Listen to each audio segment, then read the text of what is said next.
Mumbai heroes.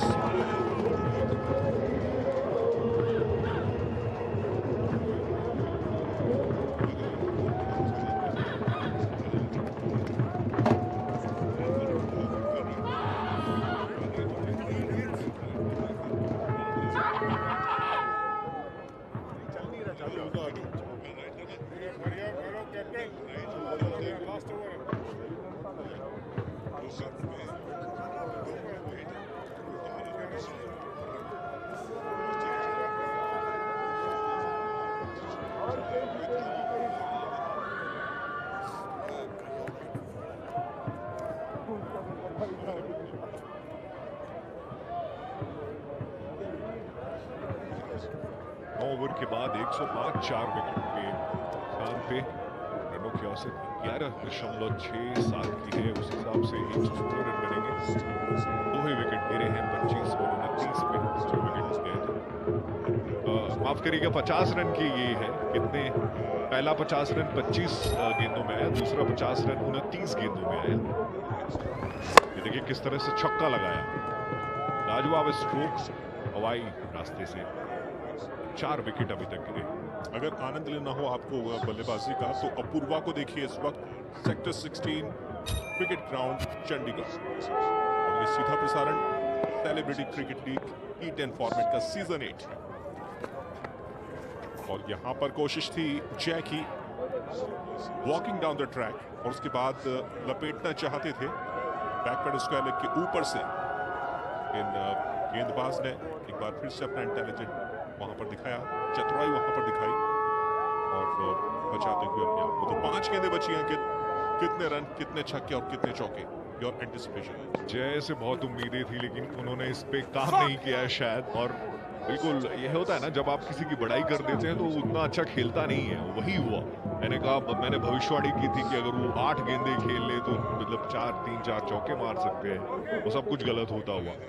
फिलहाल 2 गेंदों पे रन नहीं आए हैं अभी तक। बढ़िया चेंज ऑफ पेस करते हुए गेंदबाज अगली गेंद, लेकिन शॉट थर्ड मैन ले रखा है 30 गज के दायरे के अंदर। सिंगल मिलता हुआ और ये बेहतर मुंबई हीरोज के लिए स्ट्राइक का होना अपूर्वा के पास बेहद जरूरी। अच्छे रिदम में, अच्छे टच में, अच्छे कॉन्फिडेंस में है। जिस तरीके से 3 छक्के उन्होंने एग्जीक्यूट किए हैं, लाजवाब। 3 गेंदें बचती हैं। मुझे लगता है कि यहां पर कम से कम 2 छक्के तो आने चाहिए अगर आउट नहीं होते हैं अपूर्वा। ये देखना बड़ा दिलचस्प होगा कि क्या रुख अख्तियार करते हैं अपूर्वा। 3 गेंदें बची हैं। कई दफे आदमी ये भी सोचता है कि स्ट्राइक में अपने पास है। रुख तो अंकित एक ही होगा क्योंकि 3 गेंदें मात्र बाकी हैं। ये मैक्सिमम के लिए जाएंगे, आउट ऑफ द वे जाएंगे और अग्रेसिव स्ट्रोक खेलेंगे। इसके अलावा इनके पास कोई और ऑप्शन है ही नहीं। Being a cricketer, being a batsman on the crease और being a Apurva who's playing on 34, having faced just 16 deliveries. Exactly, अब ये देखना होगा कि ये बाकी की 3 गेंदों में 10 रन तो कम से कम चाहिए। बोल जी हाँ, गिलिया उखड़ गई। गिलिया गिर गई वहां पे। वापस लौटेंगे पवेलियन अपूर्वा। प्रशंसा करूंगा गेंदबाज की। लगातार दबाव बनाया उन्होंने पहले जय पर, स्ट्राइक मिली अपूर्वा को और उसके बाद सीधे ब्लॉक खोलने की, हालांकि रूम लेकर इस गेंद को खेल देना चाहते थे कवर्स के ऊपर से। ये देखिए किस तरह से रूम बनाया था, लेकिन गेंद और बल्ले के बीच कोई मुलाकात नहीं और गेंदबाज की तारीफ सीधे ब्लॉक होल में। अपूर्वा हुए विदा 34 की निजी रन संख्या पर और मुंबई हीरोज का स्कोर है 106, 5 विकेट के नुकसान पर।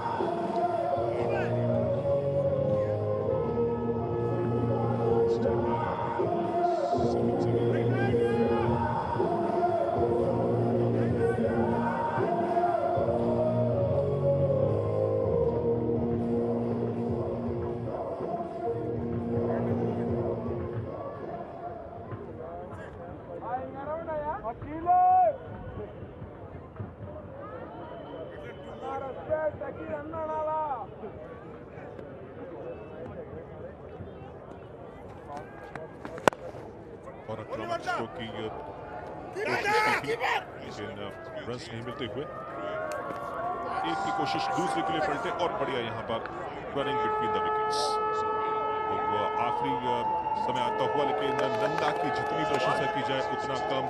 अंकित क्योंकि एक ऐसा बल्लेबाज बैटिंग कर रहा था जो इस मुकाबले को कहीं से कहीं मोड़ सकता था। इस तरह से गेंदें उनके बल्ले पर आ रही थी, लेकिन गेंदबाज नंदा की करनी होगी प्रशंसा। बिल्कुल, और सिद्धांत आए हैं का स्थान नंदा के विरुद्ध खेलने के लिए। इस अंतिम गेंद पे खेला जरूर है, दूसरे के लिए पलटे नहीं, ऑन स्ट्राइक से बहुत पहले ही निकल गए थे और आराम से पलट गए दूसरे रन के लिए। तो इस अंतिम गेंद पे ये तीसरे रन के लिए भाग रहे हैं। जी हाँ, तीसरा रन भी मिल जाएगा। ये इसलिए सिर्फ मिल गया क्योंकि नॉन स्ट्राइकिंग एंड के बल्लेबाज ने बहुत पहले स्टार्ट ले लिया था। तो उससे अंतिम गेंद पे आ गए 3 रन और उससे हुआ ये कि 110 का आंकड़ा पार हुआ। 111 नेल्सन, और उस पे 5 विकेटों का नुकसान हुआ है। 10 ओवर्स में 111 पे 5। नंदा का अच्छा ओवर ये समाप्त हुआ, जिसमें सिर्फ 6 रन आए और 1 विकेट पे 24 रन का विश्लेषण रहा। राशन बिल्कुल, इस ओवर का जहां तक प्रश्न है तो वो पहली 2 डॉट डिलीवरीज, उसके बाद सिंगल मिला, चौथी गेंद पर मिला था इनको विकेट, उसके बाद 2 रन और अंतिम गेंद पर अनफॉर्चुनेटली 3 रन गवाती हुई वॉरियर्स की टीम। देखिए किस तरह से मिसअंडरस्टैंडिंग तमाम फील्डर्स के बीच। यहाँ पर सिर्फ 1 रन होना था, वहां पर मिले 3। तो इस तरह से पारी संपन्न हुई मुंबई हीरोज की। नेल्सन की रन संख्या इन्होंने अर्जित की है 333, यानी कि 111। 5 बल्लेबाजों के नुकसान पर 112 रन का लक्ष्य दिया है अपनी ओपोनेंट टीम। यह है मुंबई हीरोज का बैटिंग कार्ड। शाकिब और राजा ने की थी शुरुआत। 12 किए शाकिब ने, राजा ने किए 17, शब्बीर ने 19 रन का तेज योगदान दिया, लेकिन अपूर्वा थे जिन्होंने की डिफरेंस पैदा किया। 17 गेंदों पर 34 रन की शानदार पारी। और शाकिब ने राजा के साथ 29 रनों की साझेदारी की थी पहले विकेट के लिए। फिर शब्बीर के साथ 22 और फिर 2 बड़ी साझेदारी लास्ट में आई 20 और 32 रनों की शरद और जय के साथ जब अपूर्वा ने की, और उसकी वजह से स्कोर 111 पे 5 हुआ। बॉलिंग कार्ड पे नजर डालें तो रघु ने आज कोई विकेट नहीं लिया। 1 ओवर में उन्होंने 17 रन खर्च कर दिए। सचिन ने 2 ओवर में 13 रन देके 1 विकेट लिए। आदर्श को 2 ओवर में 20 रन देके 2 सफलता मिली। प्रिंस ने 1 विकेट लिया 2 ओवर में 15 रन देके, और नंदा ने अंतिम ओवर में अच्छी बॉलिंग की, लेकिन उनका विश्लेषण रहा 2 ओवर 24 रन और 1 विकेट। तो 112 रन बनाने हैं इस मुकाबले को जीतने के लिए तेलुगु वॉरियर्स को। अच्छी बैटिंग हुई है मुंबई की तरफ से, लेकिन यह भी देखना होगा कि तेलुगु वॉरियर्स भी बहुत स्ट्रांग टीम है और 11.20 के औसत से क्या वो ये 112 रन बना पाएंगे। ब्रेक के लिए रुकते हैं, ब्रेक के बाद दोबारा फिर जल्दी उपस्थित होते हैं।